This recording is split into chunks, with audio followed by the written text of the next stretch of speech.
Assalamualaikum warahmatullahi wabarakatuh. Waalaikumsalam. Perkenalkan semuanya, kami dari kelompok 9 ingin mempresentasikan materi yaitu desain dan prosedur penelitian kualitatif. Sebelumnya terima kasih atas waktu dan kesempatannya untuk kami memaparkan hasil diskusi kami dalam bentuk PowerPoint atau PPT. Ya, sebelum kami mulai, izin Bapak Firdaus Wajdi untuk kelompok kami memperkenalkan diri. Boleh di next? Ya, perkenalkan nama saya Niko Walefatah dengan NIM 14046251103. Selanjutnya, rekan-rekan saya. Eh, Perkenalkan nama saya Falhan Fauzan Alvin Abada dengan NIM 14046251106. Perkenalkan nama saya Muhammad Fatir Andara dengan NIM 14046250020. Dan perkenalkan nama saya Reza Valevi dengan NIM 14046625046. Baik, terima kasih. Boleh lanjut masuk ke materinya. Nah, di sini ada latar belakang yang akan dibacakan oleh rekan saya. Silahkan. Karena ada latar belakang. Satu, penelitian tidak selalu menggunakan angka. Lalu yang kedua ada fenomena sosial yang lebih tepat dipahami secara mendalam. Lalu yang ketiga ada penelitian kualitatif digunakan untuk memahami makna pengalaman dan perspektif manusia. Yang terakhir atau yang keempat, contoh kalimat inti, yaitu penelitian kualitatif bertujuan untuk memahami fenomena sosial secara mendalam melalui perspektif partisipan. Boleh di next.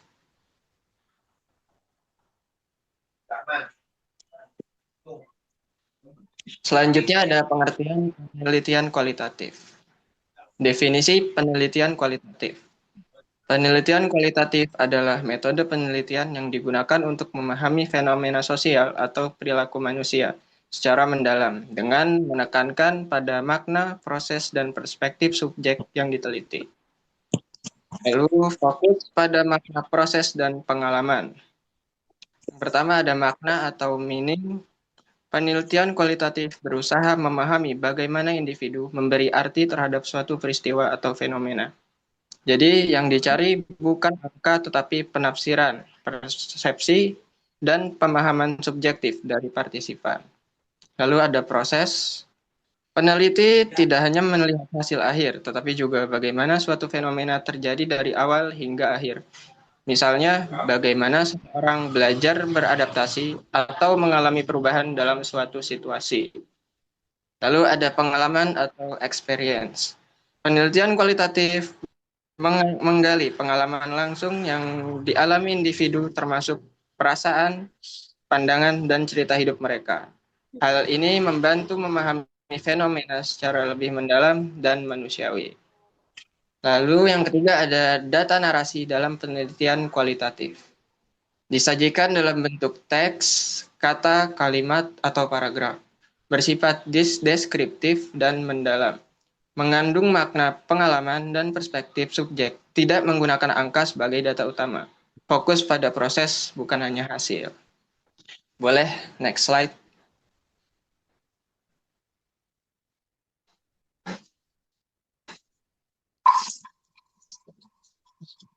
Selanjutnya ada karakteristik penelitian kualitatif. Pertama, bersifat naturalistik atau alami. Penelitian dilakukan di lingkungan nyata, apa adanya, tidak ada perlakuan khusus atau eksperimen yang mengubah kondisi. Peneliti mengamati fenomena secara langsung dalam kehidupan sehari-hari, data yang dikumpulkan mencerminkan realitas sebenarnya. Lalu ada peneliti sebagai instrumen utama.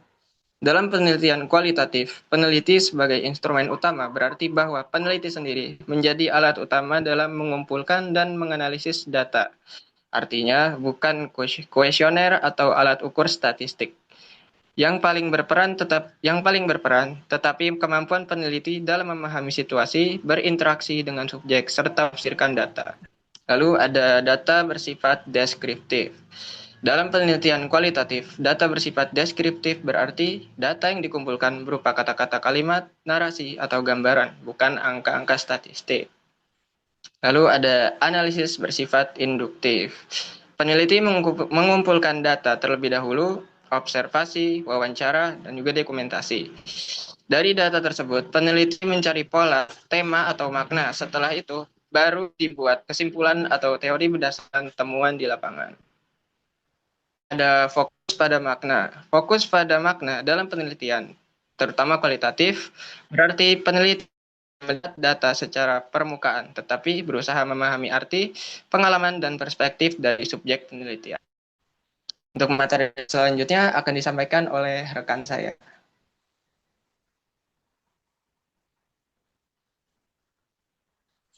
Oke, Baik, di baik. sini Terima kasih, Falan. Farhan. Silahkan. Ya, baik, terima kasih Niko dan Farhan. Di sini kemudian saya akan menjelaskan tentang jenis-jenis penelitian kualitatif.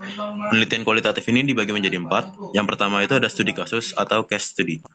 Di sini fokusnya itu meneliti satu unit, individu, kelompok, atau peristiwa secara mendalam. Tujuannya itu untuk memahami secara detail mengapa dan bagaimana suatu kasus spesifik terjadi.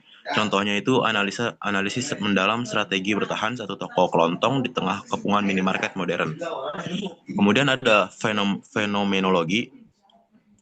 Fokusnya di sini itu untuk mempelajari makna pengalaman hidup seseorang terhadap suatu kejadian. Tujuannya itu untuk menggali esensi perasaan dan sudut pandang subjektif informan, apa yang mereka rasakan atau maknai pengalaman penyintas bencana dalam memaknai rasa syukur. Kemudian yang ketiga ada yaitu meneliti budaya dan pola perilaku suatu kelompok masyarakat. Tujuannya untuk mendeskripsikan gaya hidup, keyakinan, dan interaksi sosial dalam lingkungan alami mereka. Contohnya, studi pola pengasuhan anak pada suku Baduy di Banten. Kemudian yang terakhir ada grounded theory. Fokusnya di sini menghasilkan teori baru langsung dari data lapangan. Tujuannya itu untuk membangun teori yang didasarkan pada temuan sistematis di lapangan, bukan menguji teori lama. Contohnya itu ada merumuskan teori baru tentang tahapan adaptasi psikologis pedagang pasar saat beralih ke jualan online. Intinya itu kalau secara singkat, studi kasus itu untuk fokus pada ke dalam satu unit, fenomenologi fokus pada makna pengalaman, etnografi fokus pada budaya kelompok, grounded theory fokus pada penciptaan teori. Materi berikutnya akan disampaikan oleh rekan saya. Baik, terima kasih, Fatir. Boleh dilanjut, Reza.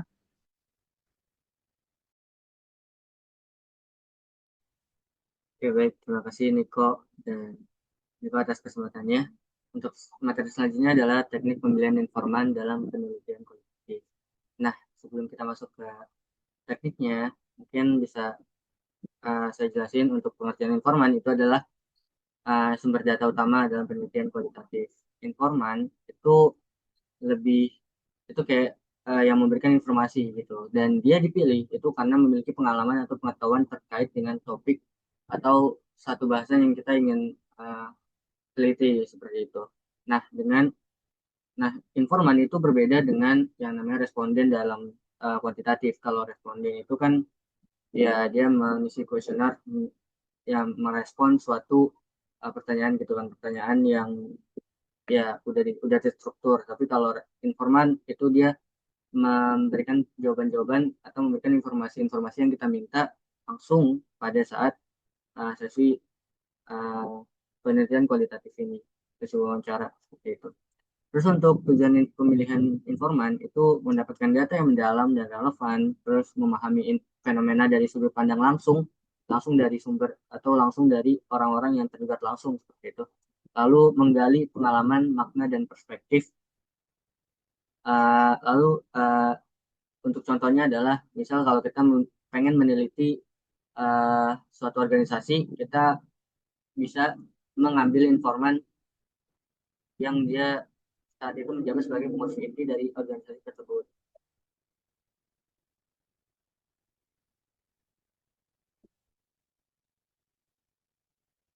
Terus untuk teknik dari pemilihan informan itu ada dua. Yang pertama adalah purposive sampling dan juga yang kedua adalah snowball sampling. Nah, untuk purposive sampling itu uh, teknik pemilihan informan secara sengaja atau ya kita memilihnya itu apa namanya dikhususkan atau distandarisasi gitu lah berdasarkan kriteria tertentu. Informan itu yang kita cari itu harus yang paling mengetahui informasi. Misal kalau memang kita mau meneliti suatu organisasi, ya kita mengambil informannya itu dari ketua organisasinya langsung atau yang mungkin tahu atau bisa berbeda perspektif itu anggota aktif dari organisasi organisasi tersebut. Terus untuk snowball sampling itu adalah uh, informan yang kita cari itu bisa random atau bisa kayak dari informan awal bisa dari ketua organisasi yang awalnya. Nah, nanti dari ketua organisasi itu bisa direkomendasikan ke informan lain yang belum tentu itu sejalan atau selinear dengan awal kita atau dengan struktur awal kita. Misal kayak dari satu pengurus diarahin ke anggota lain yang masih relevan gitu. Terus informan terus snowball sampling itu digunakan juga saat informan itu sulit ditemukan gitu. Jadi kalau informan yang kita cari itu nggak ada atau kurang bisa ditemukan, itu bisa dari informan awal kita minta rekomendasi dan seterusnya gitu dari informan kedua kita minta rekomendasi ke informan tiga dan sebagainya. Ini yang kenapa disebut snowball karena data itu berkembang kayak bola salju gitu. Jadi yang awalnya uh, perspektif ketua organisasi, terus lanjut ke perspektif anggota aktif dan sebagainya, lanjut lanjut terus sampai data atau informasi yang kita punya itu berkembang sampai banyak gitu. Terus untuk perbedaannya itu purposive itu berdasarkan kriteria, terus sedangkan snowball itu berdasarkan rekomendasi dari informan sebelumnya. Kalau purposive itu direncanakan sejak awal, kalau snowball itu berkembang di lapangan, terus kalau purposive itu lebih terarah, kalau snowball itu lebih fleksibel gitu. Siapapun informan yang memang direkomendasikan itu kita bisa tanyakan langsung. Seperti itu. Dan untuk contohnya kita bisa pakai contoh penelitian itu pengalaman mahasiswa dalam organisasi kampus. Kita kalau mau purposive itu kita bisa aja langsung milih ketua organisasi yang ada di kampus gitu kan.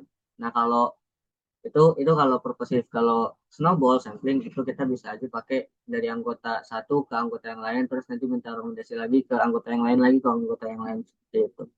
Dan selanjutnya akan dijelaskan oleh teman saya.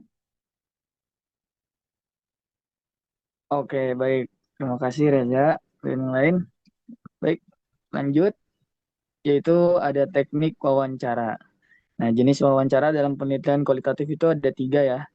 Yang pertama itu ada wawancara terstruktur, yakni pertanyaannya sudah disusun secara sistematis. Lalu yang kedua, pewawancara yang mengikuti daftar pertanyaan yang sama untuk semua responden. Jadi pertanyaannya tidak beda-beda, hanya satu sama untuk beberapa responden semuanya. Nah, contohnya pertanyaannya seperti berapa kali Anda ikut rapat organisasi? Seperti itu. Lalu yang kedua, ada teknik wawancara semi terstruktur. yakni ada panduan pertanyaan tetapi fleksibel yang mana tidak hanya mengikuti dari pertanyaan yang sudah disiapkan saja, bisa di luar pertanyaan tersebut. Lalu yang kedua, peneliti bisa mengembangkan pertanyaan sesuai jawaban responden.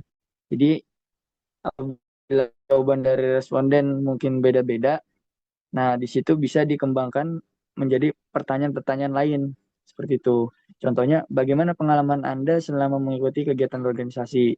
Nah, tentunya kan memiliki jawaban yang berbeda-beda. Yang ketiga, wawancara tidak terstruktur. Nah, untuk yang ini tidak menggunakan daftar pertanyaan khusus. Jadi pertanyaannya fleksibel saja. Nah, lalu yang keduanya lebih bebas seperti percakapan biasa. Jadi bisa digunakan bahasa lebih dan tidak terlalu formal. Itu tidak formal kan.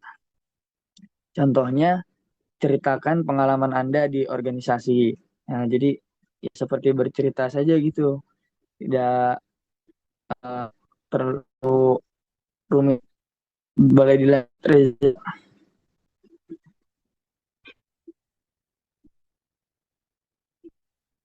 Baik, selanjutnya ada teknik observasi. Nah, teknik observasi di sini ada dua ya, teman-teman, yakni observasi partisipan dan juga observasi non-partisipan. Untuk observasi partisipan, yakni peneliti ikut terlibat langsung dalam kegiatan yang diamati. Jadi, di sini secara langsung peneliti turun dalam kegiatan yang sedang diamati. Jadi ngedata secara langsung, tidak hanya dari laporan-laporan saja seperti itu. Contohnya ikut rapat organisasi. Nah, di sini kan kita harus hadir dan ikut rapat, tidak bisa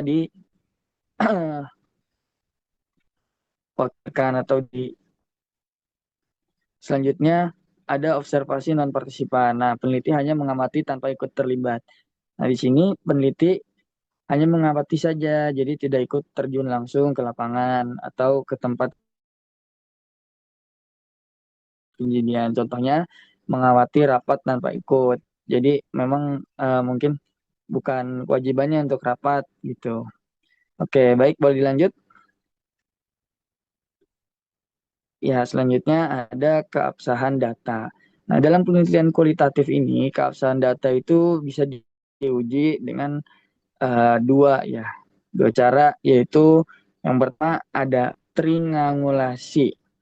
Triangulasi. Nah, dengan dari namanya yang ada trinya, di sini ada tiga, yaitu yang pertama dari sumber dengan membandingkan data dari berbagai informan, lalu yang kedua metode menggunakan metode berbeda seperti wawancara, observasi, dan lain-lain. Nah, lalu yang ketiga ada waktu, di mana pengambilan data pada waktu yang berbeda-beda. Kan? Lalu cara yang kedua ada dengan member, di mana hasil penelitian dikonfirmasi kembali kepada informan untuk memastikan kebenaran data. Nah, boleh dilanjut, Reza? Nah, oke, baik. Nah, kita sampai di kesimpulan ya. Kesimpulan. Nah, jadi kesimpulannya itu ada beberapa kesimpulan dari materi yang kami diskusikan, yaitu yang pertama, penelitian kualitatif digunakan untuk memahami fenomena secara mendalam, memiliki berbagai jenis pendekatan, data dikumpulkan melalui wawancara dan observasi. Lalu yang terakhir, keabsahan data dijaga melalui triangulasi dan member check. Baik, boleh di next, Reza. Nah, itu dia mungkin presentasi yang bisa kelompok 9 kelompok kami sampaikan. Ya, apabila ada salah kata, mohon dimaafkan. Semoga bermanfaat ilmunya untuk kita semua. Terima kasih. Izin Bapak dan teman-teman. Kurang lebihnya mohon maaf. Kami kelompok 9 undur diri. Wassalamualaikum warahmatullahi wabarakatuh. Atau Ya, terima kasih Pak. Terima kasih.